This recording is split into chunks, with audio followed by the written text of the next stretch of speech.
Eto, sabi rito, si Attorney Claire. Ayan, Attorney Claire, pasok. Sa aking Pangulo na ito ay unahin at pag-aralang mabuti para maipasa kaagad.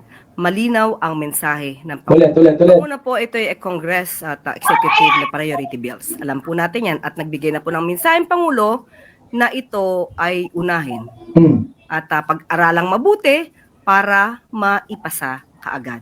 Malinaw ang mensahe ng Pangulo.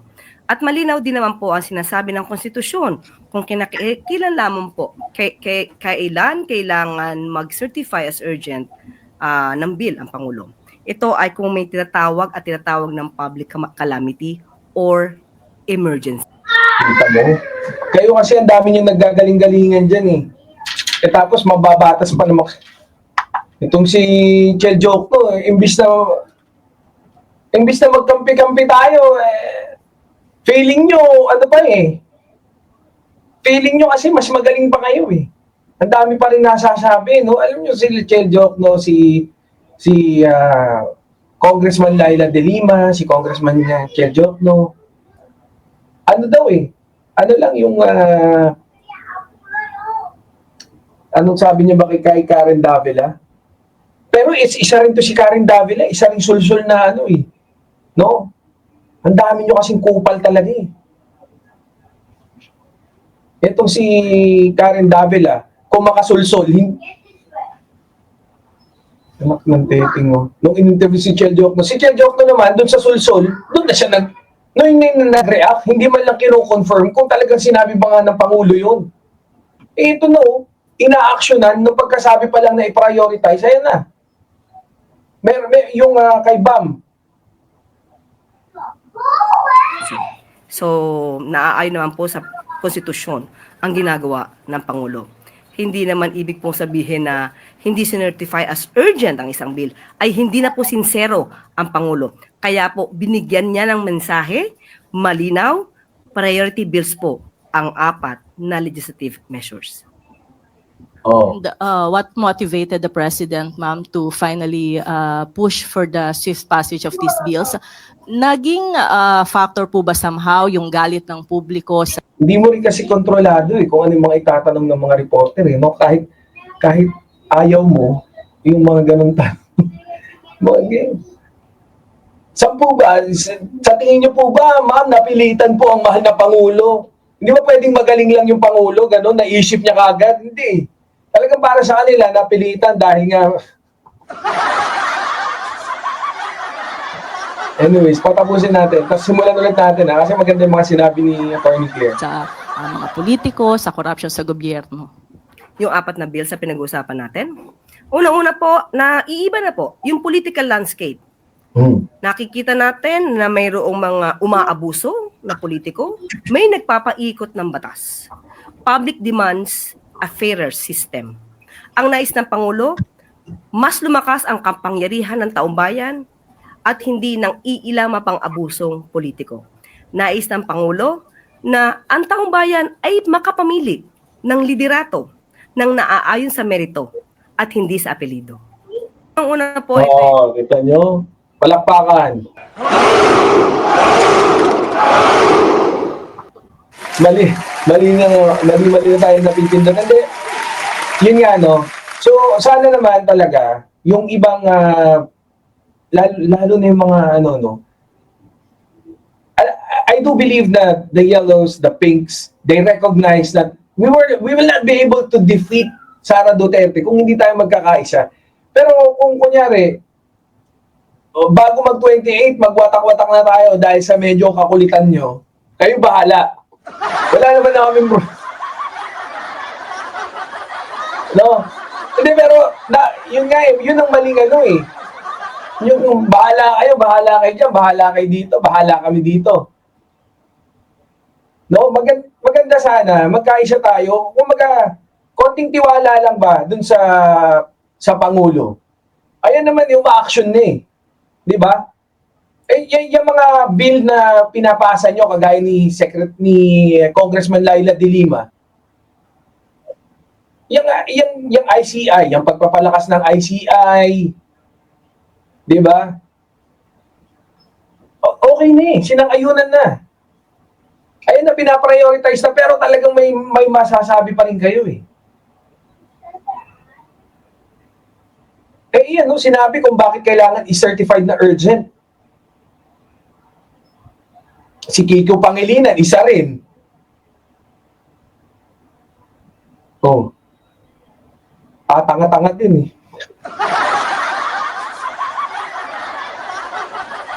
Eh, meron palang mga sinicertified as urgent lang pala eh. Eh, kaya lang, siguro na pag meeting-meeting, putang hindi sinertified. Wala, disappointed pa rin kami ng konti. Kasi nga, hindi pa rin sinertified. Puti, wala. Ayop na yan, no? Imbis na napapapalakpak na lang kayo dahil po dyan, binamin, anti-dynasty bill. Gusto ni PBBM i-prioritize. Isang magandang patunay na kahit masagasaan siya, hindi pa rin eh. Kasi hindi niya sinertified as urgent eh. Kung talagang seryoso siya, i-certified as urgent niya. Disappointed pa rin kami. Yung hype na mga yan, no? Kayo na lang, gusto nyo, kayo lang ang i-please? Aba, teka muna. Hindi lang kayo ang taong bayan dito. Hindi lang kayo yung magaling, baka may iba rin magagaling. Kagaya ni Magalong. Na idol. Na idol ni Manang Trexie. Hindi, gusto nyo kayo lang magagaling eh. Oh, ulit, pasok, attorney. Congress at executive na priority bills. Alam po natin yan at nagbigay na po ng mensaheng Pangulo na ito ay unahin. At pag-aralang mabuti para maipasa kaagad. Malinaw ang mensahe ng Pag-aralang mabuti. At unahin, i-priority, ipasa kaagad. Asan ba, meron ba tayong supporting nung... Ito kasi na yung kahapon, pakinggan na lang natin. Anti-dynasty bill. Para ma-reminisce lang natin. Congress to prioritize the following proposed legislative measures. Anti-dynasty bill. Prioritize, ha? Independent People's Commission Independent People's Commissions Act. Act. Party List System Reform Act. Yung party list, buwagin na yan. I-reform pa. Citizens Access and Disclosure of Expenditures for National Accountability or CADENA Act. Yung Kadena Act. Yan ha.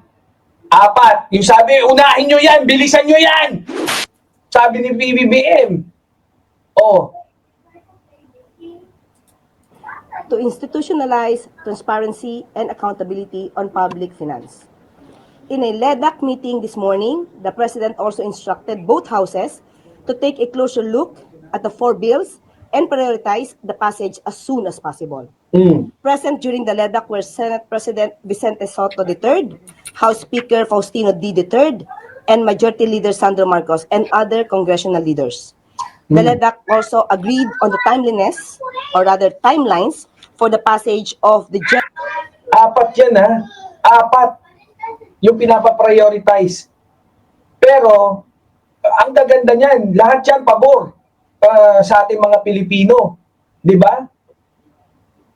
Pero, ang dami pa rin nilang nasasabi. Ang dami, yung mga inaasahan pa na posible natin maging kakampi pagdating sa 2028. Nanteting, ino-okay na. Kayo bahala. Kung talagang nanteting.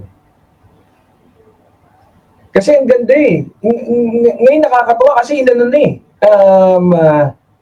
Yung act, parang in-approve na sa second hearing, pangatlo na lang yata, no? Mamaya pakinggan natin. Balikan natin tong sinabi rito ni Atty. Pangulo. At malinaw din naman po ang sinasabi ng konstitusyon kung kailan lamang po, kailan kailangan mag-certify as urgent ng bill ang Pangulo. Kailan daw kailangan mag-certify na urgent yung bill, ha? Ito ay kung may tinatawag ng public calamity Pag may kalamidad or emergency. or emergency. Naaayon naman po sa konstitusyon ang ginagawa ng Pangulo. Kita nyo? Napakaganda ni Atty. Claire, oh.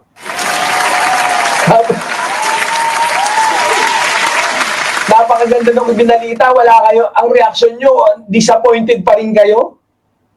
Patay tayo sa inyo. Marami talagang hindi makontento. Anyways, ito, isunod na rin natin tong ano ito rin kasi, wala yata si hindi ako makabasa.